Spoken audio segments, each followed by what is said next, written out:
You wanted the best. You've got the best podcast. The hottest podcast in the world. The Chris Voss Show, the preeminent podcast with guests so smart you may experience serious brain bleed. The CEOs, authors, thought leaders, visionaries, and motivators.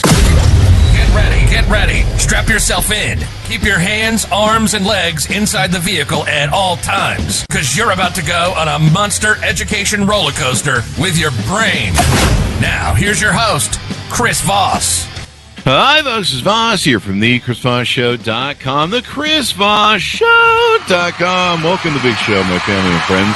We certainly appreciate you guys coming by the show and being part of it. As always, the Chris Voss Show is a family that loves you, but doesn't judge you, at least not as harshly as that scale you step on in the morning. We all have been there, you know what I mean. Or it's the mirror, but don't get me started on that. Thanks for tuning in. As always, we have the most amazing guests. We have an amazing mind on the show. We're talking about one of my favorite topics, leadership. You may have heard of that. I like leadership. Leadership's kind of cool. Changes your paradigm in the world. And so we're talking about that, the C-suite, how to be successful in the C-suite, probably be successful in your life, because leadership and vision pans into every aspect of your life. I mean, parents are leaders. You're probably a leader. It's not about job title. You don't have to be a big CEO, Elon Musk, to be a leader. It's kind of funny how people do that. They're like, I'm not a leader, Chris. I'm just a manager. I work the front line. No, you can be a leader anywhere.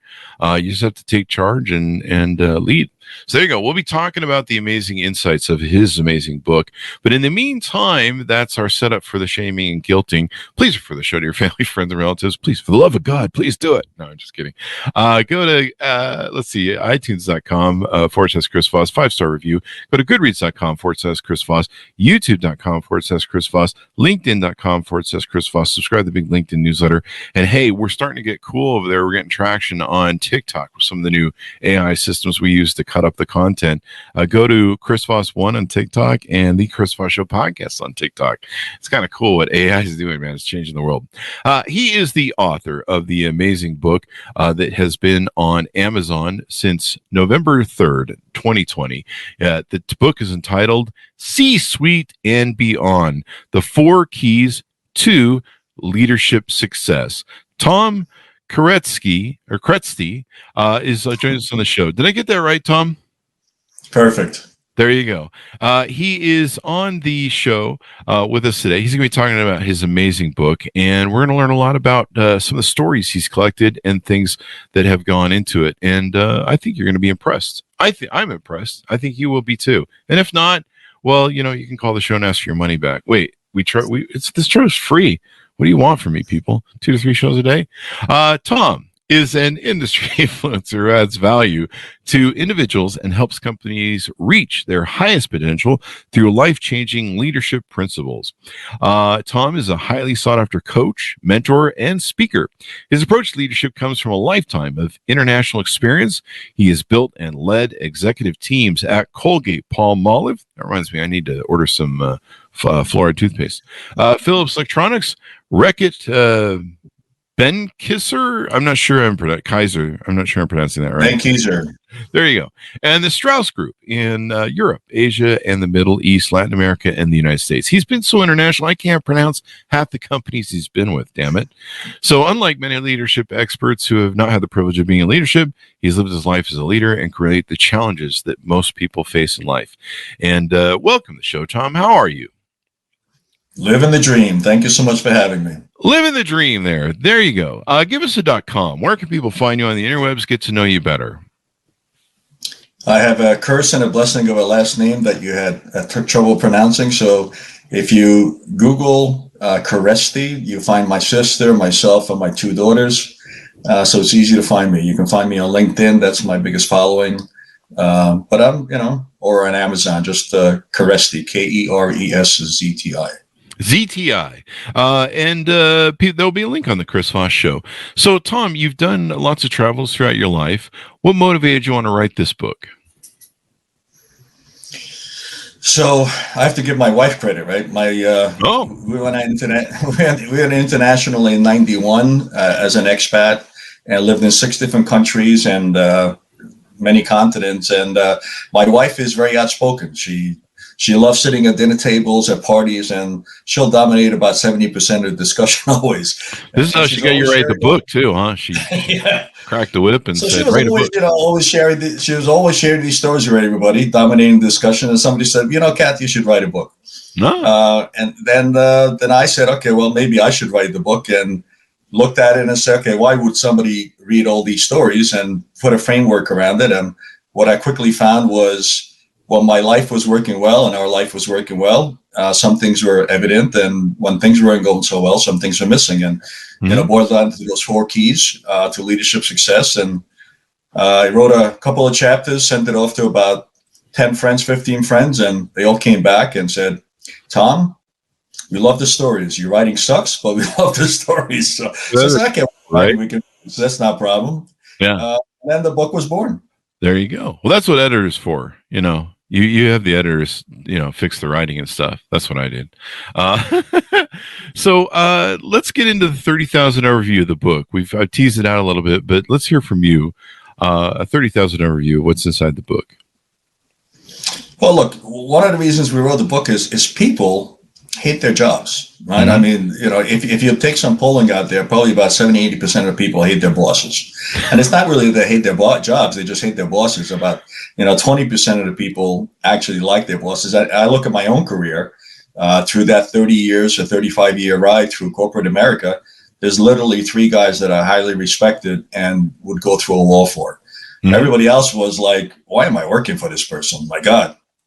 So, and we spend, I think, I don't know if it's a U.S. number or national or a global number, but it's about $50 billion corporations spend on leadership training. And and we're just really bad at it, because most companies take a person who's very good at a skill set, promote them into a leadership position, and they don't really invest in them or train them how to become better leaders, and they just fail. So really, that's behind the book. It's really looking at myself and looking at other leaders to say, okay, what separates them, what makes them different, and why they're successful as leaders. And it's not so much of my career. I went from technology to finance to sales and marketing to general management, and kind of rose up through that rank and ladder. And it was never because of my skill sets. There were a lot better accountants than me, there were a lot better engineers than me, a lot better marketers than me, but few people were better leaders than me. And really kind of honing on that leadership skill set. There you go. Now, you've worked for a lot of big corporations through the years. Tell us kind of your hero's journey, your story of your life, and what got you learning leadership and mastering a lot of these skills you put in your book. Look, life happened. A series of doors opened, series of doors closed, and you kind of just through sometimes through prayer, sometimes through other stuff, you kind of just look at the door and say, should I go through it? Should I not go through it?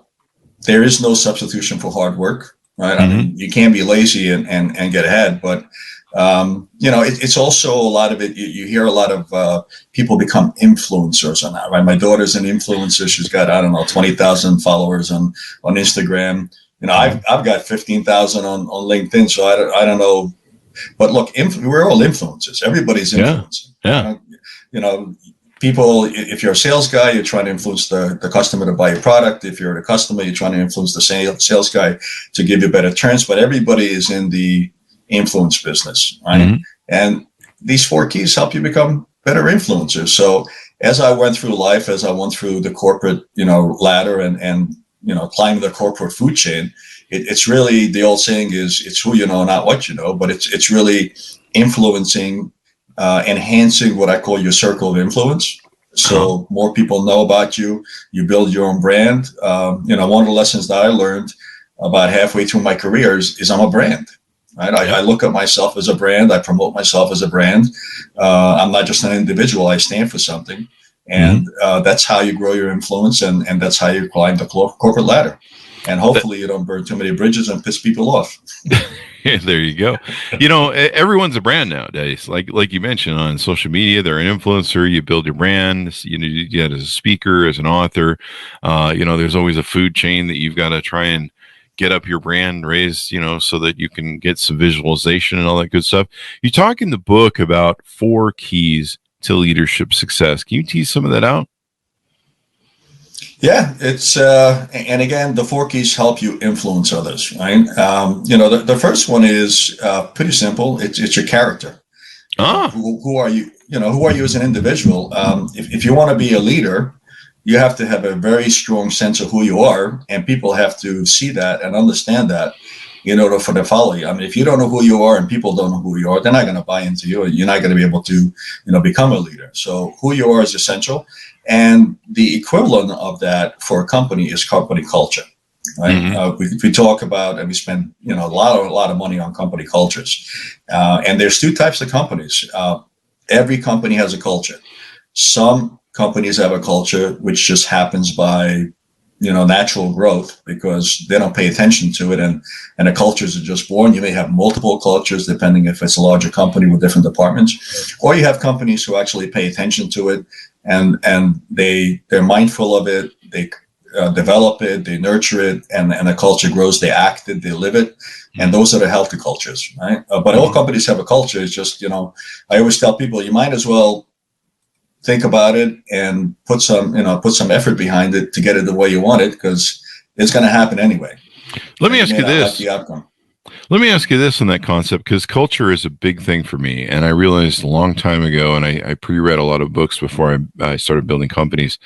And I understood that laying down a foundation of culture in the beginning is so important. And the leader sets the tone for that. Do you find that most people that don't try and control is not the right word, but seed maybe, or build or lay a foundation to cultivate a good, healthy culture, if they don't do that, a lot of times the culture ends up a little bit toxic, or maybe not quite as good as it might be. What do you think about that? I agree 100%. Mm-hmm. Right? If culture is not something that you put on a billboard. Culture is not something that's on your website. I say in a healthy environment, in a healthy culture, it's based on values. It's based on shared values. And the janitor of a company or an engineer in a company should be able to walk up to the CEO and say, Tom, what you did doesn't line up with our values. It's just, I don't understand. How can we have a culture and do what you just did? It makes no sense. Right? And in many companies, majority of companies, the people who are ahead of the companies are just too full of themselves. They can't take that feedback, right? And and they should be able to take that feedback because they're the head of the fish. If they're not living a culture, how could they possibly expect everybody else in the organization to live the culture? It's just a bunch of bullshit. You make a great point. The fish rots from the head, and I've seen many a times. People. One of my pet peeves is people who run a high school popularity competition thing, and so someone sits narcissistically at the top and wants everybody to pump them up, and they run their. They don't run their system on merits, people who work the hardest. They run their system on who can kiss their ass the most and be popularity. That's one management thing I hate. And the leader really sets the tone at the top. You bring up a good point, or someone, actually, Matthew Fulton is calling on the show. Thanks, Matthew. People want to connect to the person, not the company. And you were talking earlier about how, even though you're in a company, you still have your brand inside that company. And let me flush it out and make sure I understand you correctly. So there's times I've gone to a place that I don't like. Like, I'm not a big fan of Walmart's new forced self checkouts. And I'm kind of a jerk, and I go and ask for a checker, and which in my store, they're like gone, but I demand one.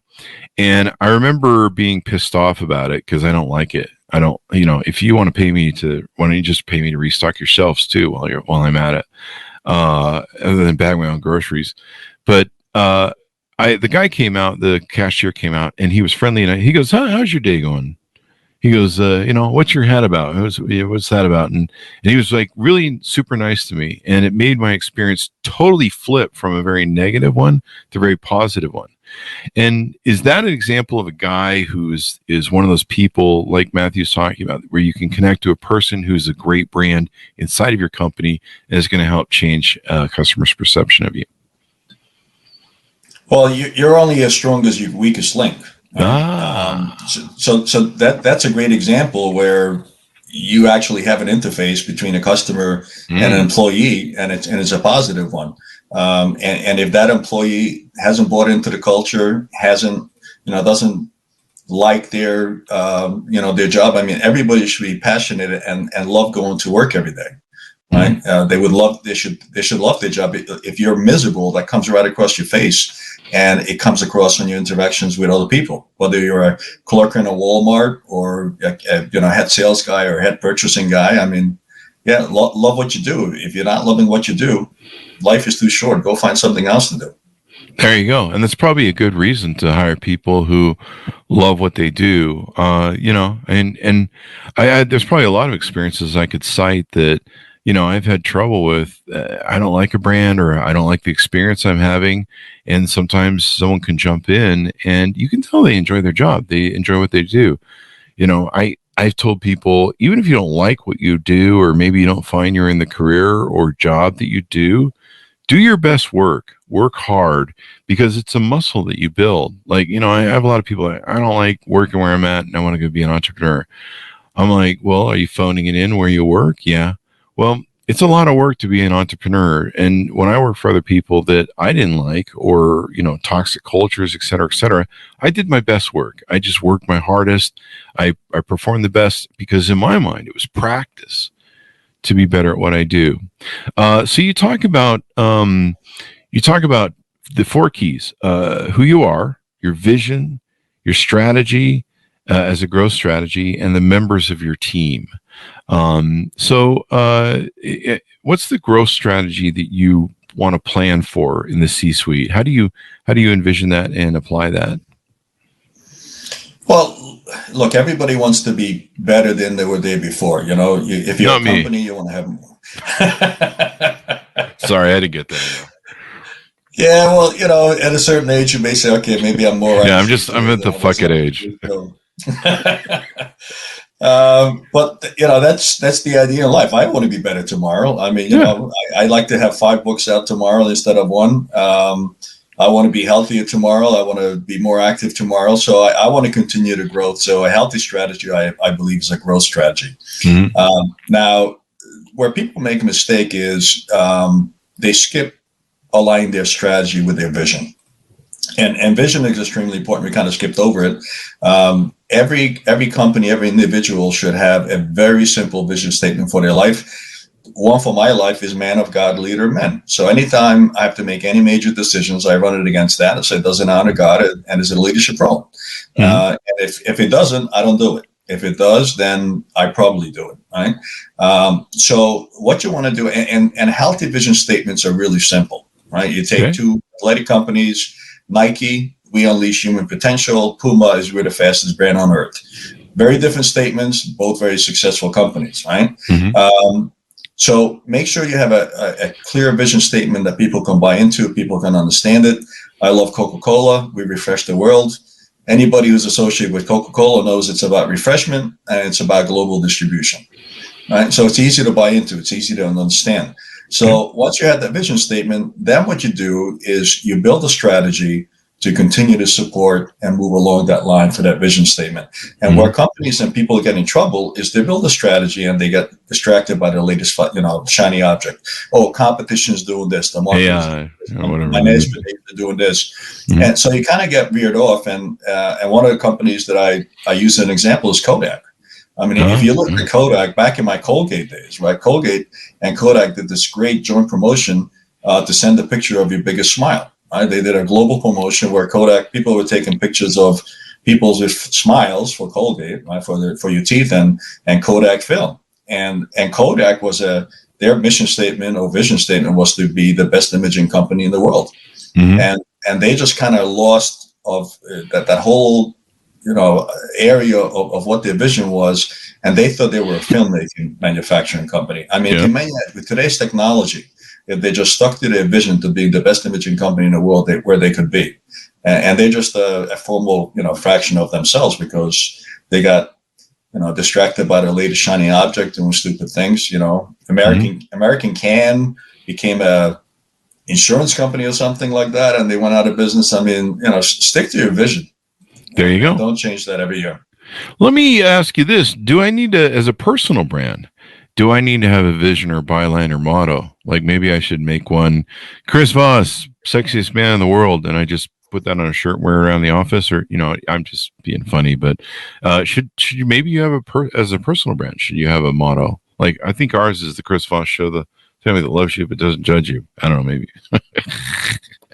You should, right? Because, like I said, anytime you come at a crossroads on doing that, and it could be a big one. It could be like, one of the things that happened to me way back when, and my wife knows this, so it's no surprise to her. But I was doing I was a CEO of a large company, and we were doing an offsite meeting in I think it was Romania somewhere. So, we had a great event, and after the event, I got invited out for some of the folks to one of the local clubs, and we're dancing and having a great time, and headed back to the hotel. And in the hotel lobby, one of the brand managers was kind of looking at me with puppy eyes, and I could have done two things there, right? I could have kind of gone with the invitation, or kind of run it against my vision statement and say, okay, if I'm a leader of men and I'm a man of God, how's that honoring my family, even though I'm thousands of miles away? And if I wake up in the morning, how do I face my management team or my leadership team? Am I really a leader, taking that choice? Mm-hmm. So even little decisions like that, you run it against your vision statement, and helps you, it gives you clarity. There you go. And gives you a really quick answer of what you should do and what you shouldn't do. Mm-hmm. And the book is filled with stories of leaders who've successfully led teams, inspirational quotes, lessons, and companies that got it right. You want to tease out any of the stories that you have packed in the book? Or a short synopsis? I don't want to make you read a chapter. There's a million stories. I'll use my wife again. One of the great stories I love in the beginning of this book is everybody sort of says, look, I'll become an influencer, I'll become a leader when I have the budgets, when I have the corner office, when I have the title. And I would encourage all your listeners to say, look, no matter where you are in your life, you can take a leadership role. And you said this yourself. And back in, most people remember where they were in 9/11. And in 9/11, we were living in London. We were just outside of the Heathrow airport.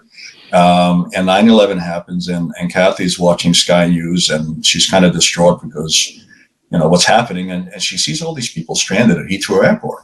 So she feels compelled to help. She's not in New York. We had a lot of friends in the fire department, 4 guys that we lost that we knew closely.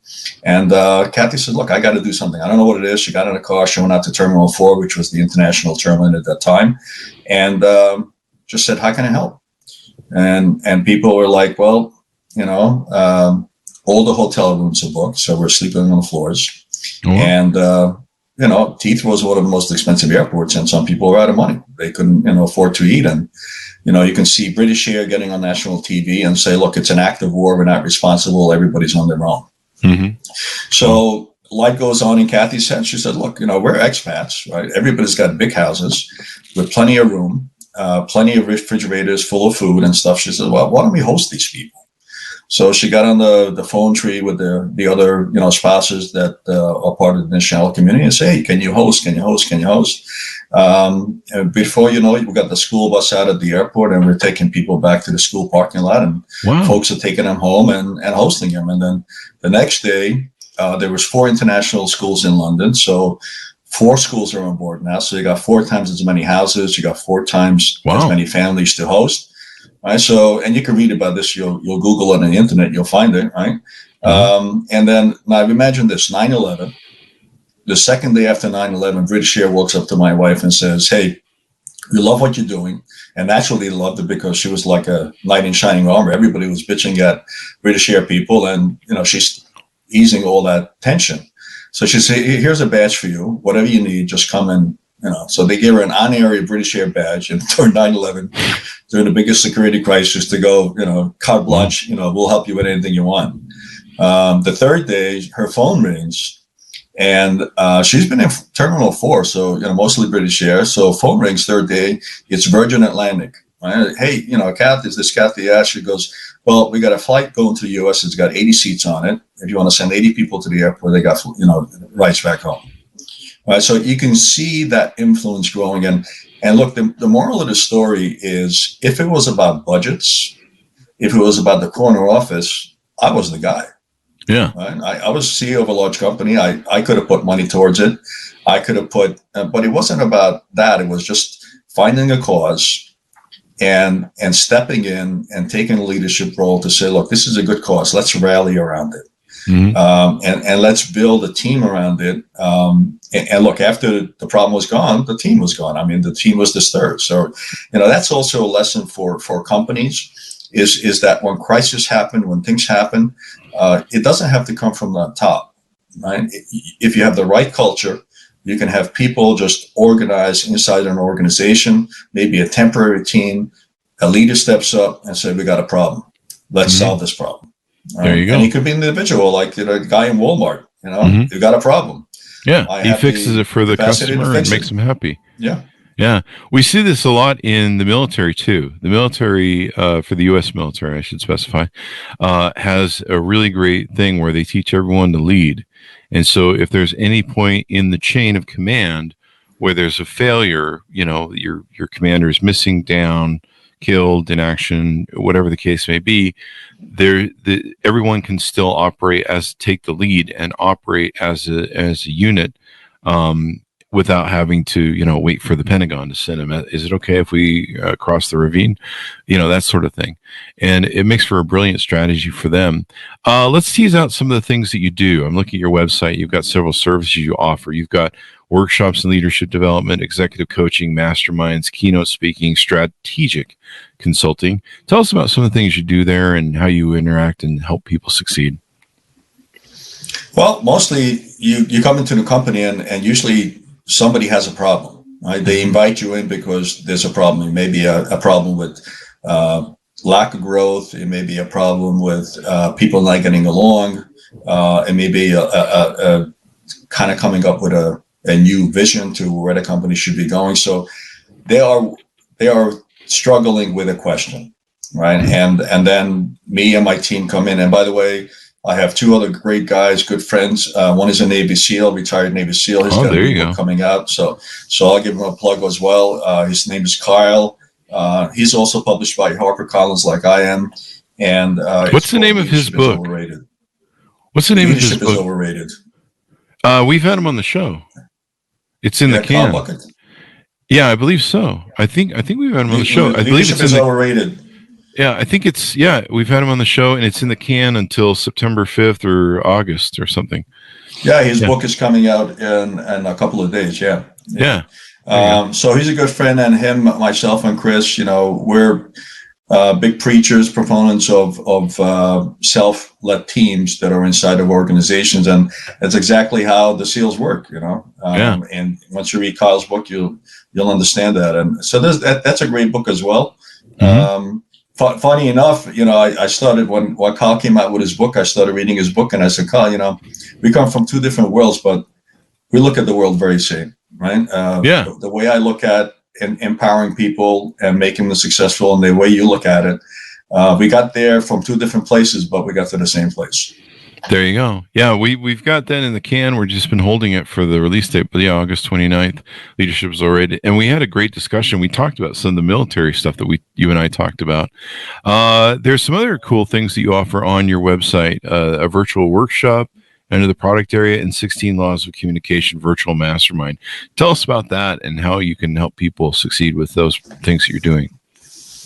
Well, I'm also, I don't know if you've heard of John Maxwell, but John Maxwell has been around for, he's in his 80s now, and he has a team, and I met John back in 2005, and he's been my mentor since. Yeah. I joined his team back in early 2000, I think 13 or 14. So I license all his products. So I can use my own materials, or I can use John Maxwell's materials to really help address whatever that C-suite leader is really struggling with. And look, the fact is, I try to market to C-suite leaders of companies between 20 and 300 million. Why 20 to 300 million? Well, if their revenue is less than 20 million, they're probably like not really thinking about things like culture and vision and strategic growth, and because they're trying to pay the bills and everything. They're just trying to entrepreneurs trying to get started. So if under 20 million, they probably they don't think they need me. They probably do need me, but they don't think they need me. And then if it's over 300 million, they probably go to the Deloitte Touches of the world, the Boston Consultings. They no longer go to the Tom Kerestis of the world. So that's the sweet spot between 20 and 300 million. I work with C-suite leaders, senior leaders, and the first thing, like Alcoholics Anonymous, in order for you to get help, you got to recognize you got a problem. There you go. So sometimes it's a tough call because maybe somebody in the organization, wants to get and recruit my help. So we have to softly approach that leader to say, look, there is a problem, and you could use some help. There you go. And you always need to improve. You always need help. There's always, I learned a long time ago with my companies, I used to innovate a lot and do all the stuff. And then I kind of, it got harder as the companies got bigger. And I learned that I'm not the arbitrator of the corner of all the great ideas in the world. I learned that very quickly. And sometimes my employees or sometimes customers or, there's all sorts of different ideas and concepts and people that, of course, have learned to do it better when you approach some of these things. And as an entrepreneur, you're coming up and you're, a lot of stuff you learn on the fly. And so having a second mind or having a mindset where you're like, hey, let's constantly be improving, as we've talked about on the show, is really important, because if you're not constantly challenging yourself and improving yourself, well, you can get stuck in a lot of feedback loops where you BS yourself and you're just, listen to your stuff. Tell us about the mastermind group. Well, there's two different ways to solve a problem. One is called a workshop, one is called a mastermind. And the definition between the two for me is a mastermind is getting a bunch of people together around a table. You're not really looking for a specific outcome. You basically say, look, here's an issue, maybe a global issue, maybe a company issue. It's a topic. You have a facilitator, and people around the round table talk about it and contribute, share their stories, and learn from each other. But there's really no desired specific outcome. With a workshop, there's a desired specific outcome. To say, look, we got a problem we got to solve. So let's put a workshop around it, and it may be, like I said, the team's not functioning well. Maybe it's a toxic culture. Maybe the company doesn't have vision. So it could be a myriad of things. And then you build a workshop around that to try to solve that specific problem with a desired outcome. So that's how I separate masterminds from workshops. There you go. What do you find most people are struggling with nowadays? Is it lack of good quality leadership? Is it lack of a good culture? What do you think is the number one problem, would you say? I think the number one problem is not good leadership. And the reason, there's two reasons why there's not good leadership.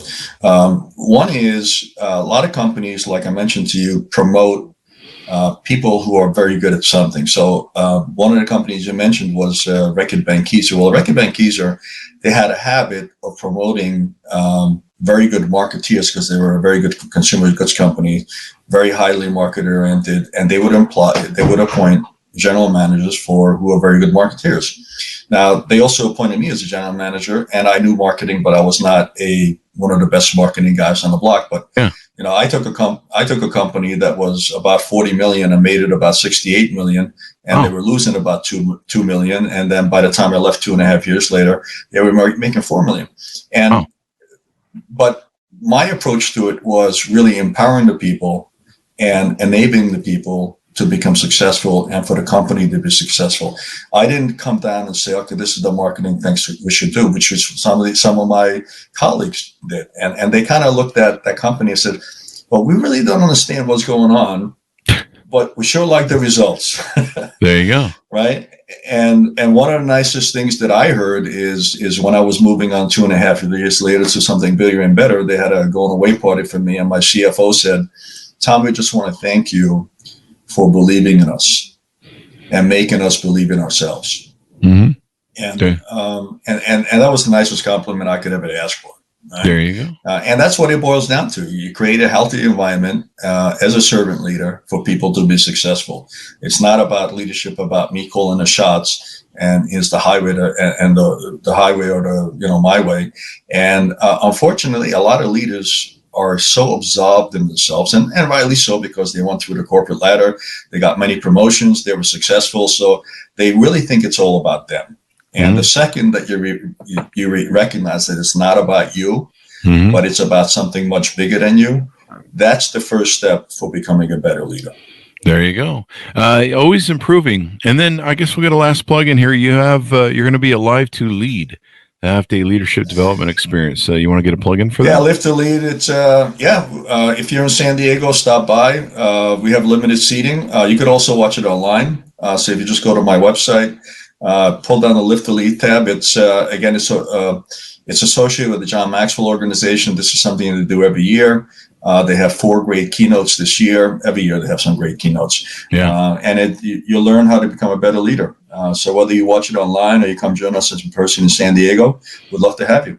There you go. Should be fun. Well, people are going to learn a lot from your book and your experience and everything you've done in life. Give us your .com one more time so people can find you on the interwebs, please.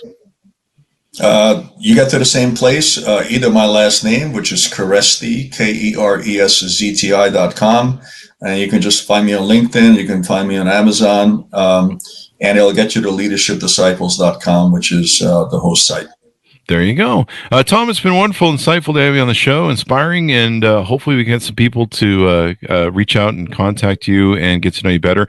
What's the best way to do that so people can get involved in what you do? I would say the easiest is LinkedIn. Just approach you there, send you a message, and interact with you. There you go. Yeah, absolutely. LinkedIn is such a wonderful place. Tom, thank you very much for coming on the show. We really appreciate it. My pleasure. Thank you. There you go. And thanks to my audience for tuning in. We appreciate you as well. We appreciate all of you. Well, except for that one guy in the back. I don't know, the guy with the blue shirt there in the back. Oh, wait, I'm wearing a blue shirt. Anyway, I don't know what any of that means, but it sounded funny at the time in my head. Go to goodreads.com/Chris Voss, youtube.com/Chris Voss, linkedin.com/Chris Voss, and Chris Voss 1 on TikTok. We finally found an AI to cut up our content, put in really cool little pieces with all the stuff. So go over there and support the show. We certainly appreciate you guys. Thanks for tuning in. Be good to each other. Stay safe, and we'll see you guys next time. There you go. Off we go, Tom. Great show, man.